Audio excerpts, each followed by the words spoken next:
Hello, Future Tribe, and welcome to another episode of Last Week on Tuesday. This week we're swapping things out a little bit, experimenting with a new format, and we're welcoming Hayden back. How are you, Hayden? Very good. Happy to be back, Jermaine. Good to have you back. It's always good to chat with someone versus sort of sitting there talking through the news by my lonesome. So we spoke about having a bit of a different format. We're sort of experimenting with giving you all an idea of what we're going to be talking about today before we actually start talking about it. And we're calling it Notable News, or the Notable News section. So on this week's episode, the notable news articles, we're going to talk about some developments on our own end.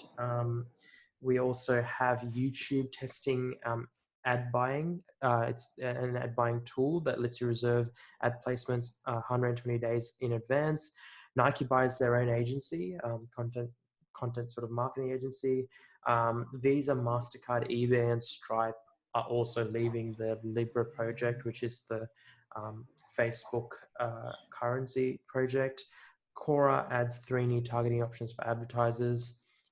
Grammarly gets a whole bunch of money in investment, and WeWork is running out of money.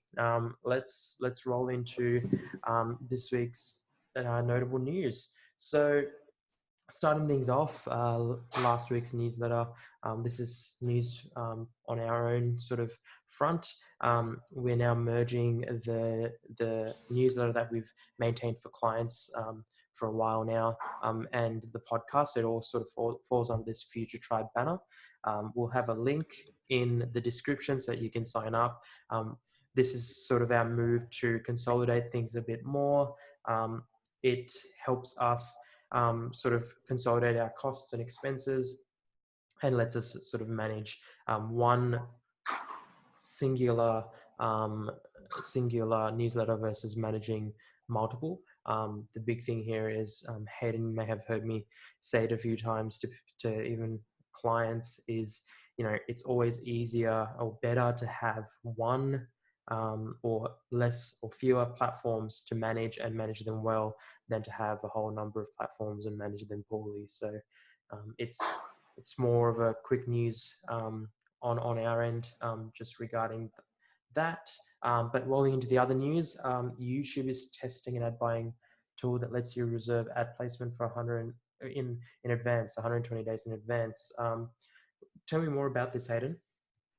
So basically YouTube are testing out a system where you can basically reserve ad spots like you can on TV and other platforms up to 120 days out. So yeah, it just helps with the scheduling of ads, timing them well with events. In the article that we're referencing, they use the upcoming election as a good example of when it could be used. So targeting political ads at the times that the elections are being held. Again, it's not something new. This is something that TV has done since the dawn of TV, but it's just interesting that YouTube is adding this now, and it seems like a pretty big update for them and pretty important for advertisers on their platform. Yeah, historically, the platforms haven't given you so much opportunities to sort of schedule things in or book things in advance. So it makes sense for them. I think I wouldn't be surprised if this then rolls out to, it looks like there's already sort of a Google Ads involvement in running these YouTube ads anyway. Obviously, they're owned by the same company. I wouldn't be surprised if moving forward, this is also then used to predict their sort of revenue, and then they can sort of ramp up any sort of advertising in the lead up if they have a bit of a quiet period. But for everyone listening, it's quite a drastic change from what it used to be or what it is right now, where if you want to advertise, and you've got to keep in mind, this is not scheduling posts, there's actually running ads. Traditionally speaking, in terms of the digital marketing space, you do have to you can't really schedule per se. You've sort of just got to do it and click it and it goes, or you stop it or pause it.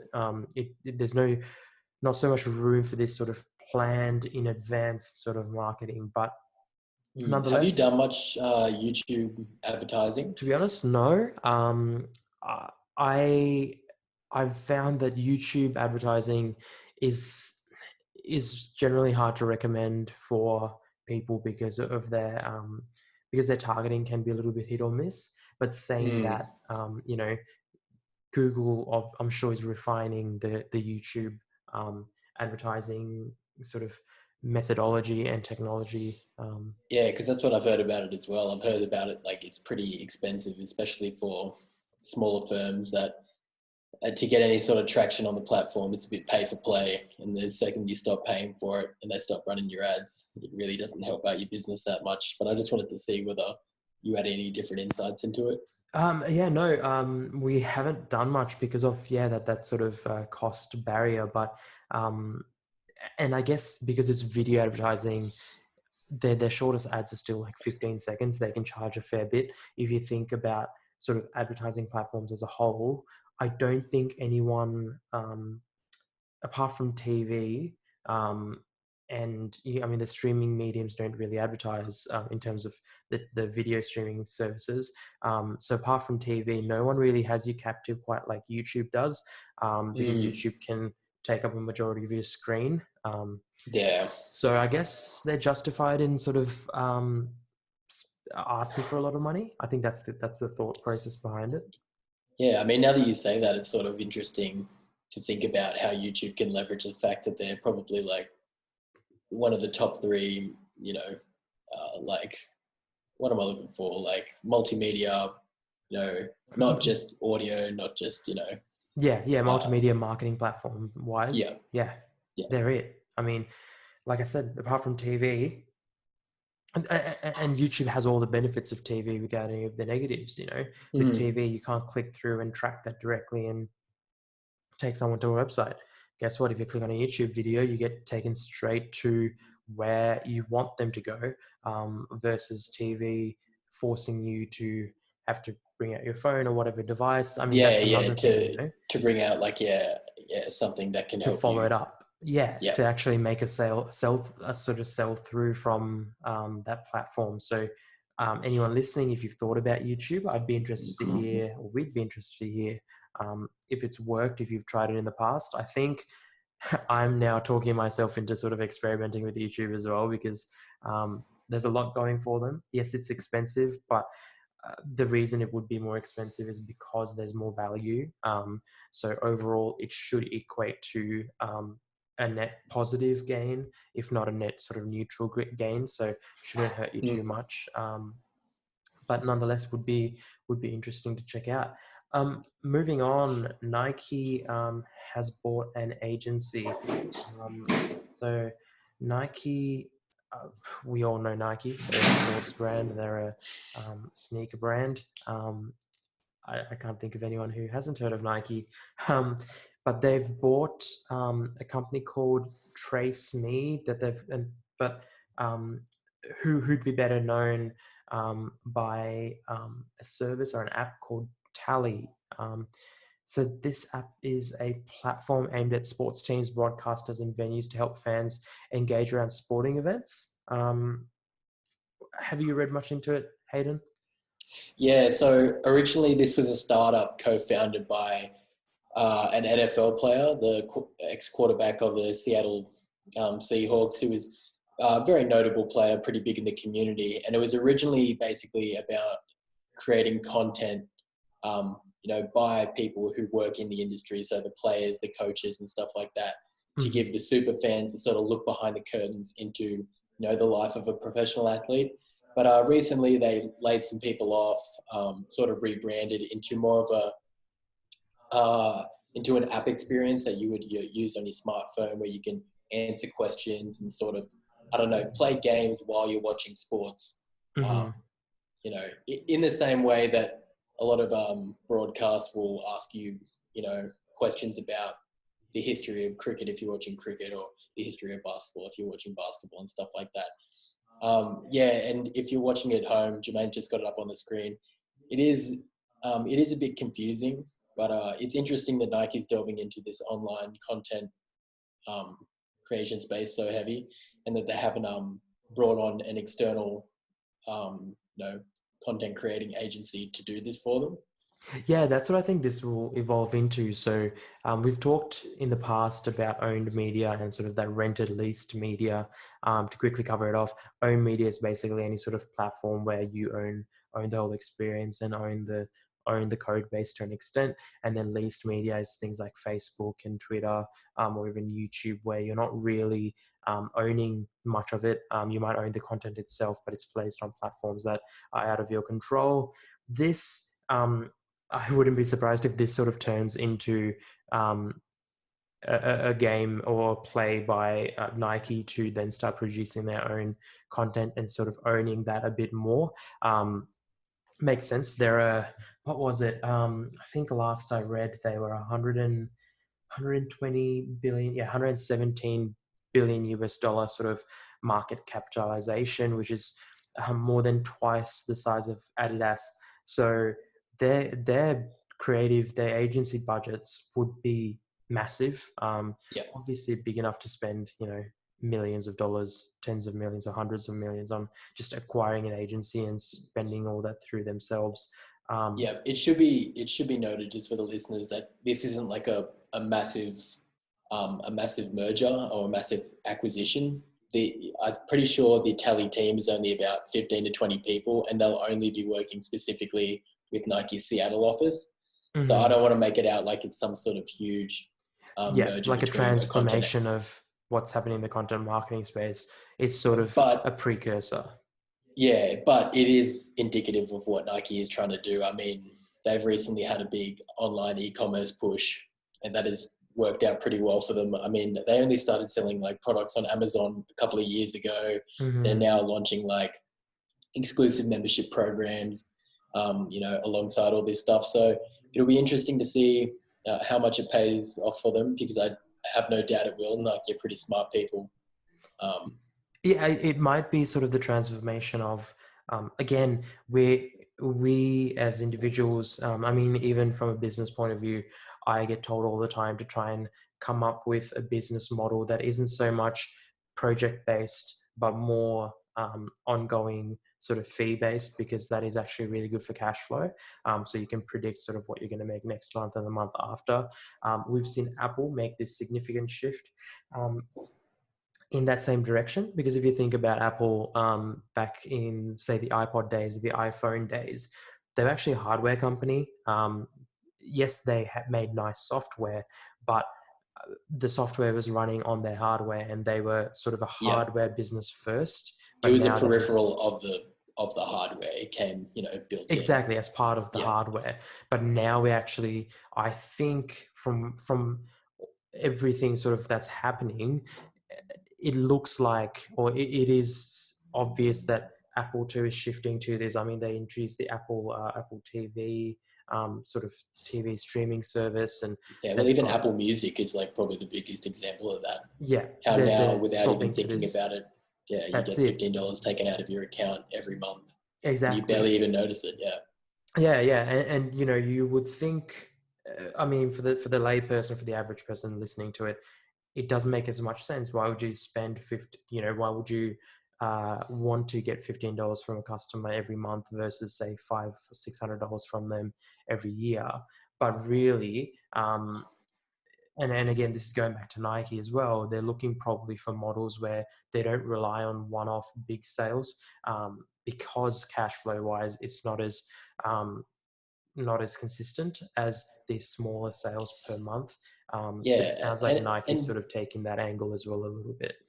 Yeah, well, jumping off from that, I think Nike wants to tap into sort of like the brand equity that they've built over, their long lineage as a company. I mean, there are people out there who will rep Nike till the death, who have been wearing Jordan since like Michael Jordan was still playing in the league, who've been wearing Ronaldo's shoes since he was playing at Manchester.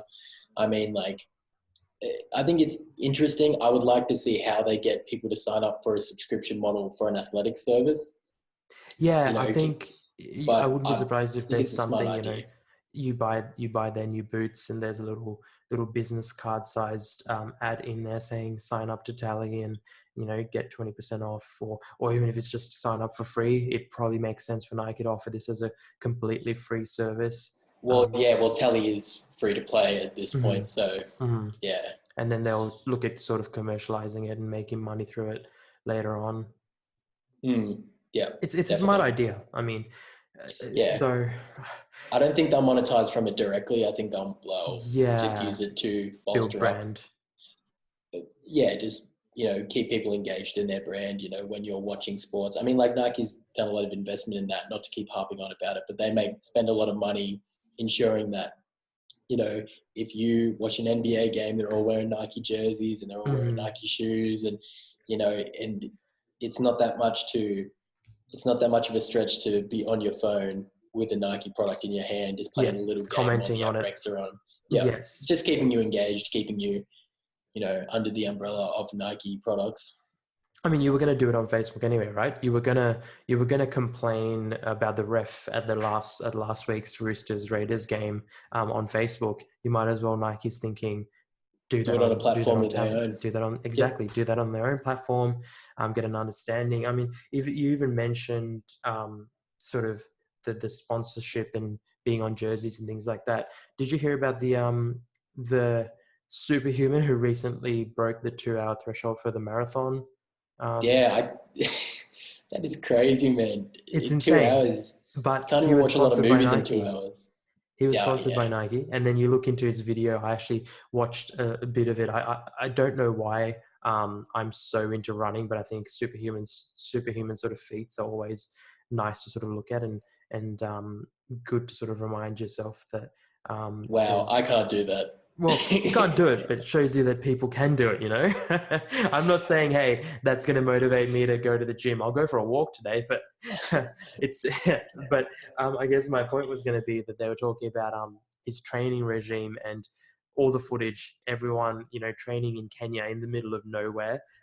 And I mean, dirt road running uphill, and they were all rocking, perfectly coordinated Nike outfits with the night and the camera was smart and was on the Oh left yeah, side where the Nike logos are obvious, but that's their play and that's their branding push. One could say the same about Coca-Cola that sponsors things like the World Cup or sporting events, and you look at it going, doesn't make a lot of sense because Coca-Cola sort of counter that sort of sports, I guess. yeah. It's how like McDonald's is like is Yeah, exactly. sponsoring Same thing. is like yeah is sponsoring sporting events, and you're like, It what is doesn't make going any on here? sense. But what they're going for is brand recognition and brand equity. Yeah. And at the end of the day, we're all going to aspire to run a 2 hour marathon, but we're never going to I'll do get it. there one day, Jermaine. I promise you. Hey, I've never seen you run, so I don't know how you go. Moving on. Last week we talked about the Libra project by Facebook. It's their little cryptocurrency, online currency sort of push. Last week we talked about how PayPal pulled out of it. I was surprised at the time to hear that it was just PayPal, so it wasn't a big deal. But I sort of did feel like it could be something that other big players will pull out of. And this week we've heard, and when I say this week, it was literally just yesterday that we heard, or the day before that we heard that. Who is it? Visa and Mastercard have pulled out. Yes, and eBay and Stripe as well. So there goes the majority of payment processors. There goes the majority of card issuers, and there goes one of the biggest online retailers in the world. So I think it's a good sign for everyone else. It just means that Facebook isn't going to be controlling yet another part of your life, and Mm. um, yeah. Yeah, look, from what I've read about it though, people aren't totally sure that all these financial institutions pulling out is actually going to hurt um, the chance that this cryptocurrency will get off the ground. People are pretty certain that Facebook have the resources to go ahead with this deal, and that I, the biggest problem that they're going to face is the regulation surrounding banking and right, this from a sort of government realm point of view. is a lot more stringent than it is typically in the tech space, because in America they're pretty laissez-faire with it. They'll let you do what you want as long as you're making money. And I guess they'll class it as innovation, I guess. Um, Mm. But I guess, yeah, I get what people mean in that, you know, Facebook has the resources to sort of continue with this and to push this project.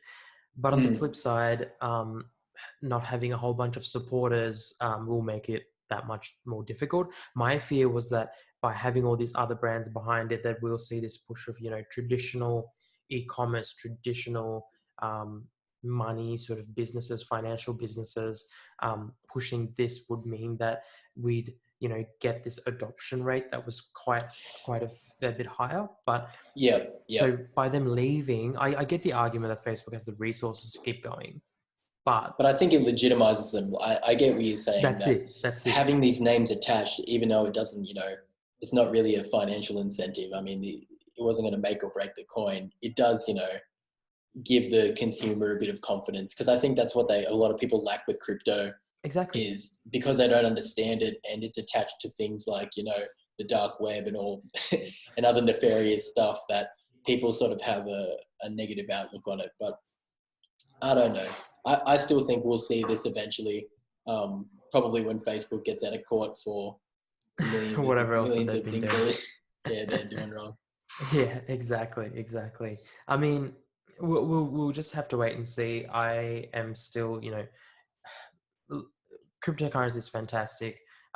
This historically as well, we've seen this was going to be the first time, from what I can tell, where cryptocurrency wasn't tied to a specific platform or business. Mm, And but now it's looking like nope, it's gonna end up sort of being the Facebook cryptocurrency. So yeah. we'll just have to wait and see. I think it's good for us all.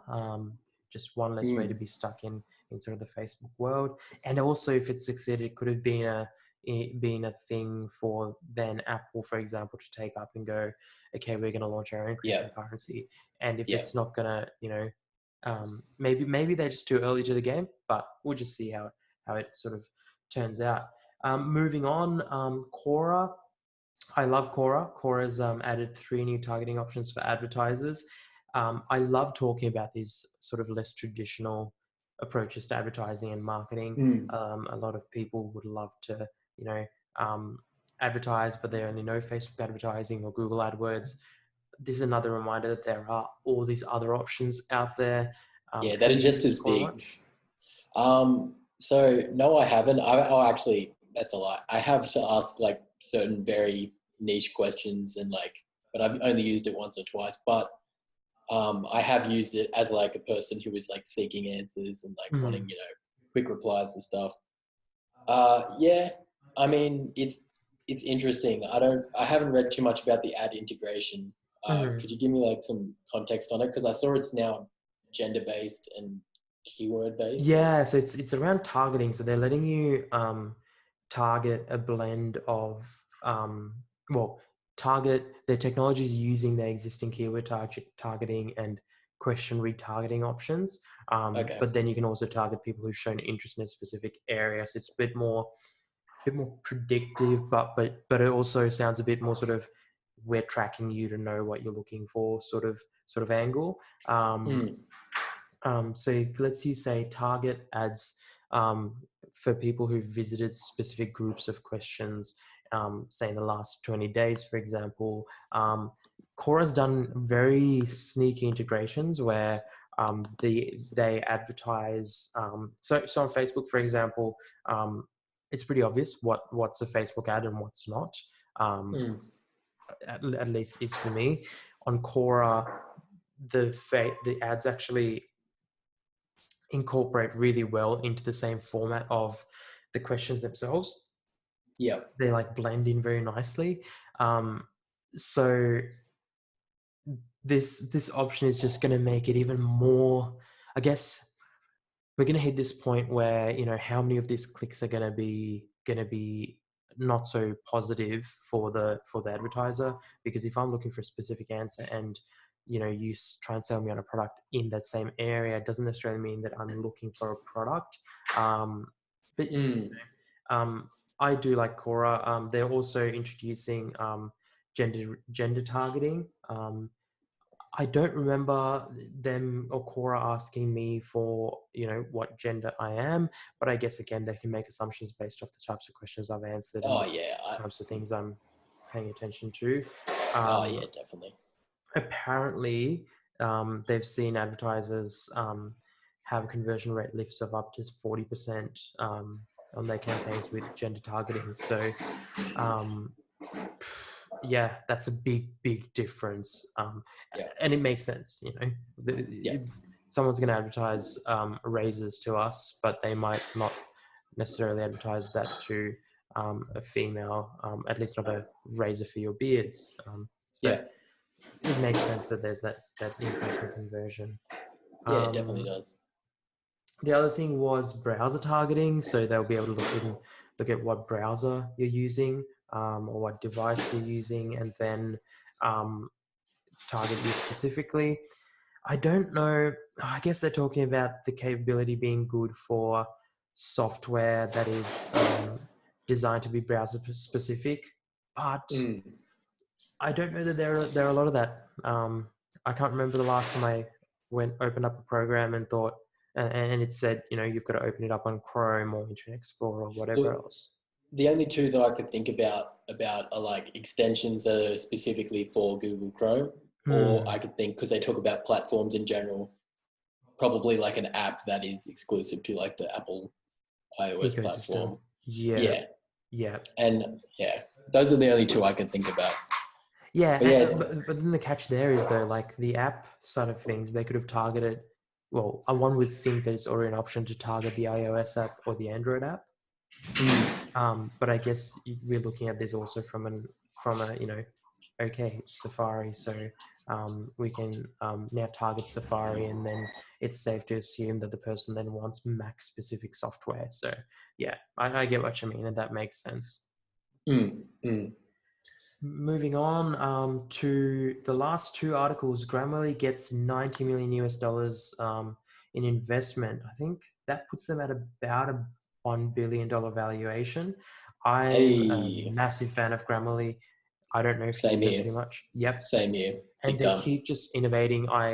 From the first, I've been a Grammarly user for a long, long time. They say they've How long is a long time? Because I've been on it for about a year and a half, I'd say, and I thought I was one of the coolest cats on the block. Got on it early. it's probably been 5 or 6 years. Um, Oh my god! yeah. So when I started using them, they didn't have a Chrome integration or anything like that. They How were do they just work then? If it's not an extension you have to on your copy browser? into their text box, and then they'll Ugh. yeah. It was a very clunky experience. It's completely different now. I mean, recently they added Google Docs support. Um, Yeah, and they added a feature where it can detect the tone of yes, I love that feature. what you're writing out, which is again super crazy. It just helps me Um, check on. I mean, it gives you things like, how confident are you sounding, how convincing are you sounding. mm, It's just like I, I I get this whole argument. I mean, there are all these people out there who are against spell checkers, but for me it's not that I need to spell check, but it just helps. It's sort of like blind spot monitoring on your car. It's not that I don't check my blind spot, it just yeah, helps to know that there's this second sort of check. yeah. I mean, like to me, that's exactly right. It's like if you know, if Grammarly is used by your business, it just basically ensures that all internal and external emails that you send or memos and stuff like that are written professionally, which is something that is so important, Hmm. you know, in every environment. And it's something that's like stressed to you as soon as you enter the workplace that like you need to be writing like legible, well formatted, documents to everyone that you send it to because it's what professionals do. Exactly. It just helps ultimately end up looking more professional. And some people, cold hard truth, they just need spell check because they can't spell properly. So it doesn't Yeah. hurt. Um, was there anything else you wanted to add on the Grammarly sort of investment? I think Well, it's inspiring to see sort of. Sorry to cut you off, but it's inspiring to sort of see a business grow in an area that you wouldn't have thought. I don't know that anyone thinks that spell checking needs to be rejuvenated or Yeah, what a smart solution to a problem that has existed for the longest time. I think what I was going to say, because obviously they've hit the $1 billion unicorn valuation, is that their business model compared to so many other tech startups like them, or even like, pseudo tech startups like WeWork, which we're going to talk about in a bit, just how much more sustainable their business model is and how like happy for them I am, because obviously they make their money through a subscription model by offering a free browser extension, getting this huge pool of users, and then offering high-end services to their high-end clients. Mhm. And I just think like it's a great example of like what a way to start a business, what a way to get it to grow sustainably but also be totally scalable. I don't know, hats off to Grammarly. I tip the fedora to them. Good on them. Completely, and they've got more than 2,000 businesses and institutions already using them. So they're they're not a small player. I would say they're the biggest player in the game. Saying that, like I said, it's not a game that necessarily, I don't know anyone who's looking for a good spell checker, but I swear by Grammarly. I I love Grammarly. I've used alternatives over the years, and I keep coming back to Grammarly. Yeah. Even paid solutions, there are heaps of paid solutions that aren't as good as Grammarly's free solution. So yeah, really, really good to hear here. But yeah, it just saw some interesting business news to talk about. Now, moving on, the last noteworthy or notable news article for this week is that WeWork, that I just love to hate, right up there with other unsustainable businesses that keep losing money, like Uber and Tesla. You know, that I guess that's separate to the change They're not as bad. They're behavior. not as bad. WeWork is bad, man. WeWork is atrocious. I think Uber's almost up there though. Tesla not so much, because at least, Mm. but yeah, WeWork is going to run out of cash by next month without new financing. I've heard SoftBank, who sort of started this whole thing with their vision fund and coming up with crazy amounts of money to invest into businesses. I've heard that SoftBank's putting together a package to actually take over the We company, which is who owns WeWork, Mm. and then hopefully this will result in a resurrection of this business, or at least just an increased stability to this business, because there's going to be a lot of people who are not just losing a job, but also the place where they do They business, work, yeah, yeah. and it's a big blow to anyone who uses their services. Well, not just that.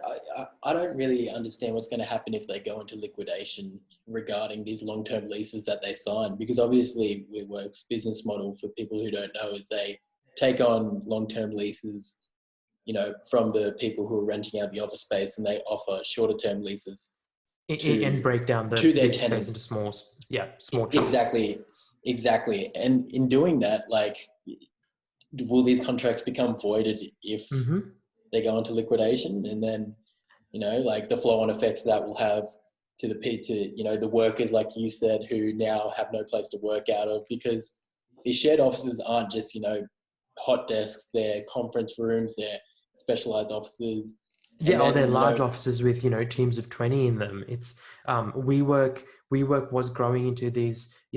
If eBay, not that I'm not saying that eBay is a client, but let's say an eBay was to come to Canberra, WeWork mm, was getting into the game of saying, we have this office space that can accommodate 100 people. We're going to break it mm, down, and one of those breakdowns is going to be into a 20-person office, and then get eBay in there, so they don't have to worry about any of the bigger sort of setting things up, setting up signage, setting up a new office. They just have to just pay WeWork.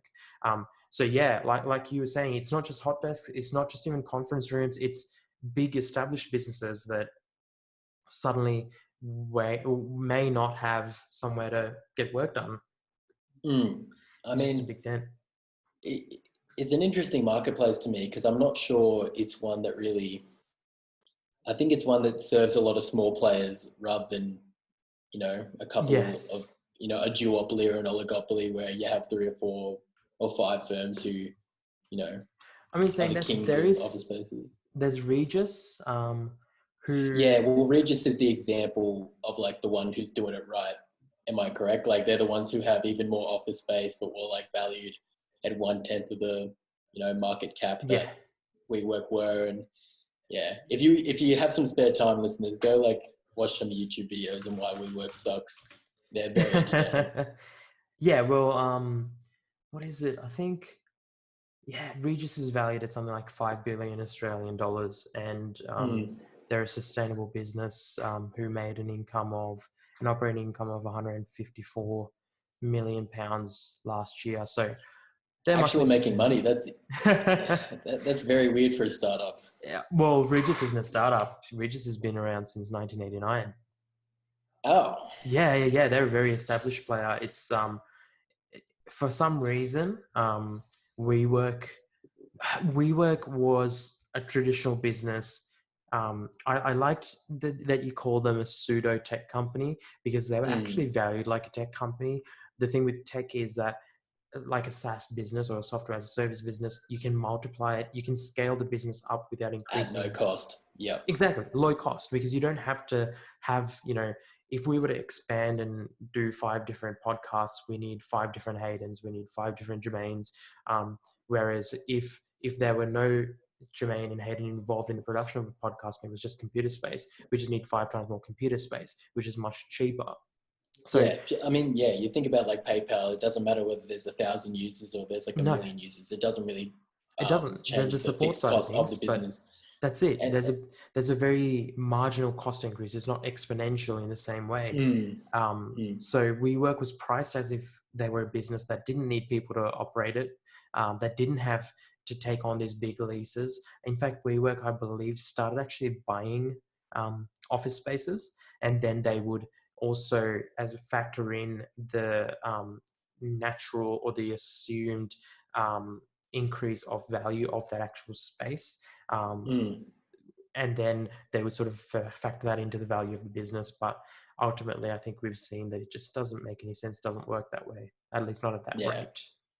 yeah. And we don't mean to make fun of WeWork. I'm sure there are like many people who've been affected by it, and like our hearts go out to them. But it just goes to show you that when you market something,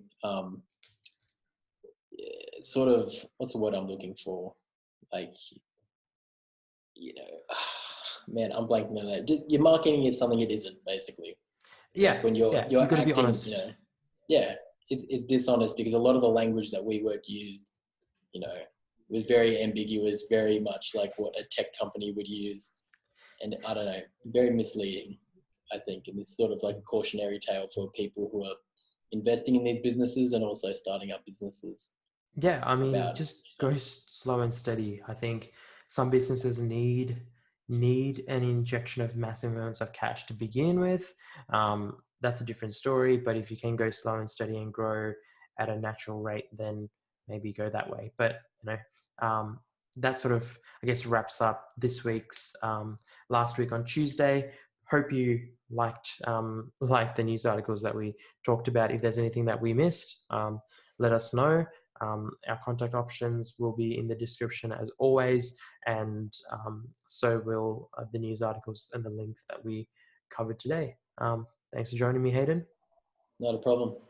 See you next week. Yeah, see you guys.